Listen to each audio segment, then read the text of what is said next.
Let's talk about everyone's favorite soul-crushing topic, student loans. Right, this is a conversation that's dominated the national discourse, especially for much of Biden's presidency. But with the majority of Congress needed to actually do anything on this, not doing it, the administration is now trying to take it into their own hands. This including a set of proposed regulations recently released by the Department of Education that would expand and improve existing student loan forgiveness programs. Those programs including debt relief for borrowers defrauded by their colleges, students who faced a school closure, and those who are permanently disabled. The regulations would also expand the public service loan forgiveness program, which allows borrowers who work for at least 10 years in nonprofit or government jobs and meet other requirements to have their debt forgiven in full. And these proposed changes come after years of complaints that these programs have confusing rules, are extremely hard to navigate, and are very poorly administered. And that was just exacerbated by Trump-era policies that created even more obstacles. So as a result, the programs have failed to administer millions of dollars to eligible applicants who should have had their debts paid. And these newly proposed rules would work to address many of the problems with these programs and what has been described as some of the most significant efforts to revamp these systems in years. So to try to get an idea of what the hell is going on with these proposals and other debt relief efforts, we reached out to Undersecretary of Education James Quall, who has helped head this process, and we just jumped right into it. So James, right, many of the people who are eligible for existing debt relief programs have had trouble accessing them. So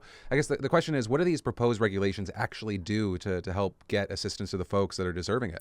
Well, we try and clarify who is eligible.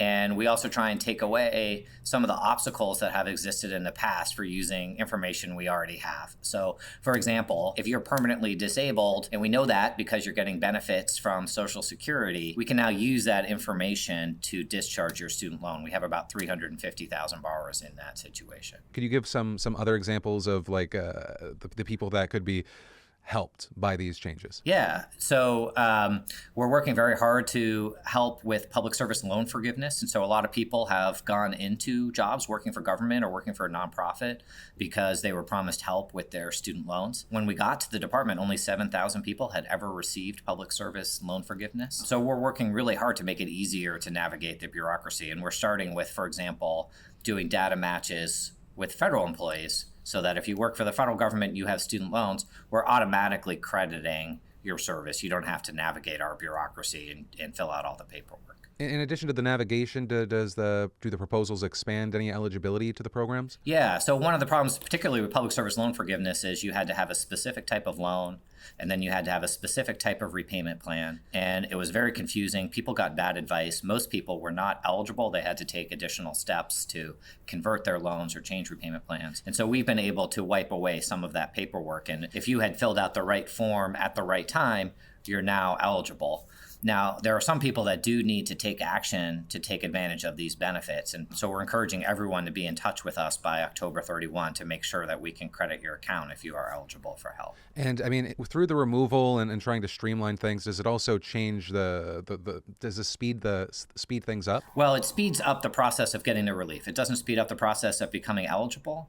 But again, the problem we had was the vast majority of people who were eligible just weren't able to navigate our systems. And so, it was heartbreaking. You got here and you saw these people who were eligible for relief. They were permanently disabled. In some cases, they had been cheated by their for-profit college. They made career choices counting on this help, and they just weren't able to navigate our bureaucracy. And so we so far have been able to cancel the loans of 1.3 million borrowers just by getting them the benefits that they were already entitled to. I know that this is supposed to be, just one part. The Education Department has said this is just one element of a broader effort to support a better student aid system. So I guess, can you tell us anything as far as anything else, any other ongoing work or any other plans that we might see in the near future? Yeah, well, of course, President Biden has extended the pause on student loan payments. That saved a typical borrower $4,400 so far, and also given us a little bit of time to try and address some of these longstanding problems that we've inherited. Another thing that is coming out soon is a new repayment plan, and we're working on reducing monthly payments, especially people with low incomes, and we think this new plan will make student loans much, much more affordable. But we'll be announcing the details of that in the coming weeks. And I mean, kind of on that note, right, is the department and the Biden administration looking to expand student loan forgiveness beyond the existing programs or anything that we've talked about so far? Well, we are looking at an across-the-board forgiveness, and we've talked about $10,000 for our borrowers as something that could be done by Congress, and we're examining whether we might have the authority to do that, even without an act of Congress. So I guess, because we're about 2 years in, right? And so I guess the question is, I'm trying to think of how to say it in a way that's not, it doesn't come off wrong, but it's been 2 years. So, I mean, hasn't there been enough time to look into that? Well, we've been working hard on it. There's a lot of twists and turns. And I know that from the outside, these seem like easy questions, but it's not a question of yes, you have the authority or no, you don't have the authority. There's a lot of hoops we have to go through. And before we hopped into this interview, I was looking through a few articles. And is there anything that you can talk about as far as your work undoing Trump-era regulations that were harmful when it came to loans and forgiveness? Yeah. So one real challenge that we've had is for-profit colleges, and you would like to think that all colleges and universities are dedicated to an idealistic mission of serving their students well. But unfortunately, what we've seen is a lot of for-profit colleges using deceptive recruiting and false promises and leaving hundreds of thousands of students with loans they can't afford to repay. And the efforts to clean up this mess were dismantled by the Trump administration. They repealed these rules. They sat on claims for borrowers for years and years. And so that's something we've been working really, really hard to clean up. We've canceled the loans entirely for 800,000 borrowers, and these are people who were cheated by schools like Corinthian colleges and other sort of well-known colleges that engaged in widespread fraud and other illegal activity. And we're putting in place new rules to try and make sure this never happens again, because these are people who, they're doing what society tells them to do. They're going to college. They're trying to build a better life for themselves and their families. And unfortunately, they chose poorly. People who were supposed to protect them let them down.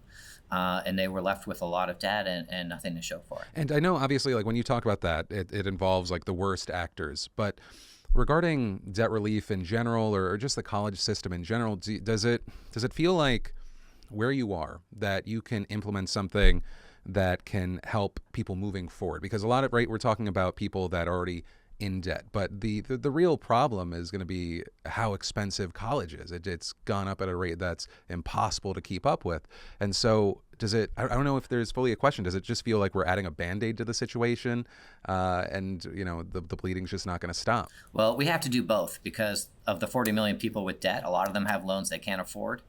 But these policies we're talking about are permanent policies. So we want to make sure that when people are protected by for-profit colleges, when they get relief because they're in public service, that's not a one-time thing. Those are permanent improvements to those programs.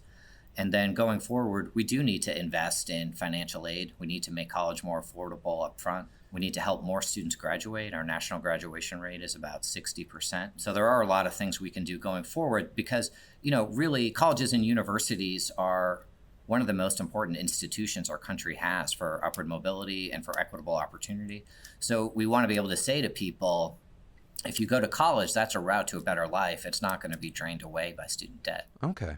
And is there any final thing, I guess, regarding the proposals or what we're seeing right now that you'd like to share with myself or my audience? Because this is, like you said, it's a very involved and complicated situation. I might be blind to some of the really important things here. So I always like to try and give people a minute to explain. Yeah. Well, look, I think President Biden is really trying to rethink fundamentally, how do we pay for college? And the reality is student debt is unaffordable for a lot of people. Young people start their lives thinking that they can't afford to pursue the career that they want, or they can't afford to buy a home. We see large racial disparities. So we need to think about how we're going to pay for the college opportunities we want to give people. And for President Biden, that means doubling Pell Grant scholarships. It means free community college. We do need the help of Congress to get those things done. But in the meantime, we're thinking very aggressively within the Department of Education what we can do with our authority. And that means when people are eligible to have their loans canceled, we want to make sure that they can get it and they don't get stuck in our bureaucracy.